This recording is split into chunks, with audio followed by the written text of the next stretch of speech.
खतरनाक प्रदर्शन गरेर पनि 4 रनले चुक्यो नेपाल। खेल जितिसकेको भन्दै उत्सव मनाइरहेका समर्थक धुरु रुँदै घर फर्किए। यी नयाँ खेलाडीले मचाए तहल्का।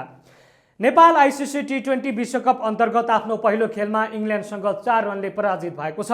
इङ्ल्यान्डले दिएको 185 रनको लक्ष्य पछ्याउँदा नेपालले 20 ओभरमा 6 विकेट गुमाएर 180 रन मात्रै बनाउन सक्यो।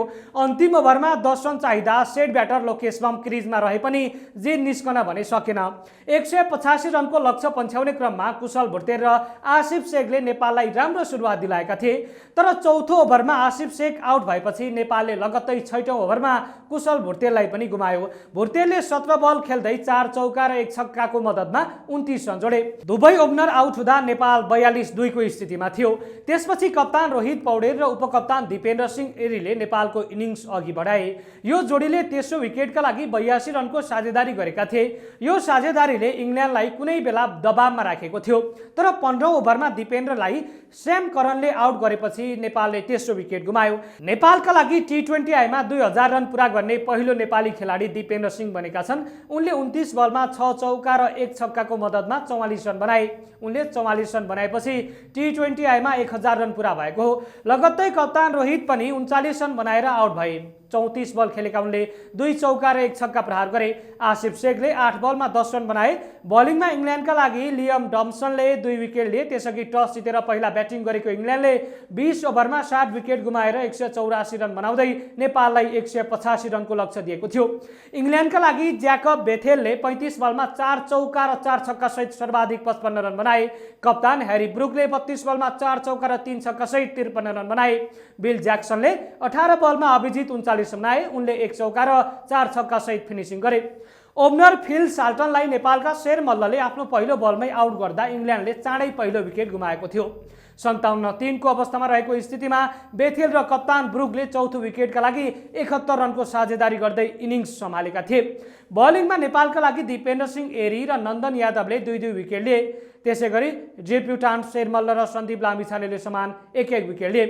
वानखेडेमा दिपेन्द्र सिंह एरीको जादु साम करनलाई छक्का हान्दै पुरा गरे 2000 रन।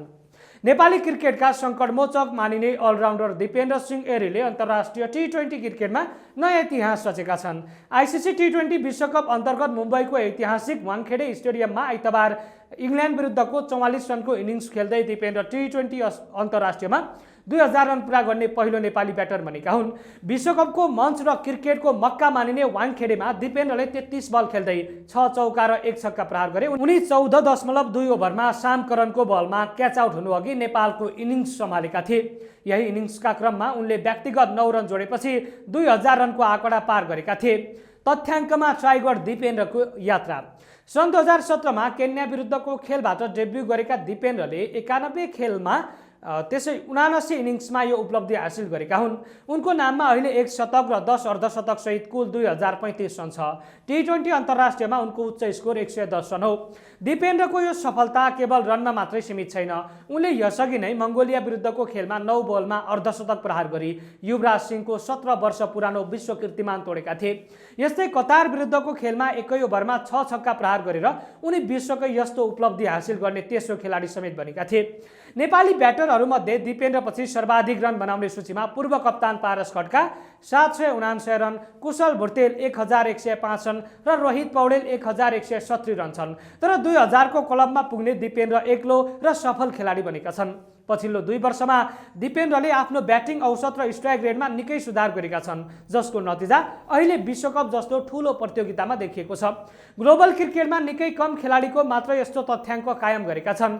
विशेष गरी मध्यक्रममा ब्याटिङ गर्दै 2000 रनको आँकडा छुनुलाई प्राविधिक रूपमा कठिन मानिन्छ, जुन दिपेन्द्रले 7 वर्षको अन्तर्राष्ट्रिय यात्रा सहजै पुरा गरे। यी उपलब्धिसँगै दिपेन्द्रले विश्व क्रिकेटका चर्चित नामहरू विराट कोहली, बाबर आजम र रोहित शर्मा जस्ता खेलाडीहरूसँगै आफ्नो नाममा पनि 2000 रनको सूचीमा लेखाउन सफल भएका छन्। विशेष गरेर आजको यो खेलमा सबैको चासो थियो र केही समयमा त मध्यक्रममा खेलाडीहरू नचल्दाखेरि फेरि नेपाल हारेको हो कि भन्ने एउटा भनम दर्शक समर्थकहरू त्यहाँ निराश बनेका थिए। तर अन्तिममा फेरि नेपाल एकदमै जित नजिक पुग्यो त्यति बेला निराश बनेका समर्थकहरूको अनुहारमा चमक देखिएको थियो, अर्थात् उत्सव बनाइरहेका थिए। तर विडम्बना अन्तिममा नेपालले राम्रो गर्दा गर्दै पनि चुक्यो। अझ भन्नुपर्दाखेरि 4 रनले चुक्यो। त्यो पनि योभन्दा अगाडि 2024 को विश्वकपमा 1 रनले मात्रै दक्षिण अफ्रिकासँग चुकेको नेपाल आज 4 रनले चुक्यो, त्यो पनि बलियो टोलीसँग। विशेष गरेर आज नेपाली क्रिकेट समर्थकहरूले त्यसो त नेपालले त्यत्रो बलियो टोलीसँग जित्छ भन्ने प्रश्नहरू पनि तेर्साइरहेका थिए, कतिपयले चाहिँ असम्भव जस्तै छ पनि भनिरहेका थिए, तर अन्तिममा नसोचेकै भइदियो। जितिसकेको खेल पनि अन्तिममा नेपाल चुकेको छ। जे होस्, आज शेर मल्ल, लोकेश बम, नन्दन यादव लगायतका केही यी नयाँ अनुहारहरूले पनि गजबको प्रदर्शन गरेका छन्। खेल नजिते पनि यी सबै खेलाडीहरूले नेपाली क्रिकेट समर्थकहरूको मन जितेका छन्।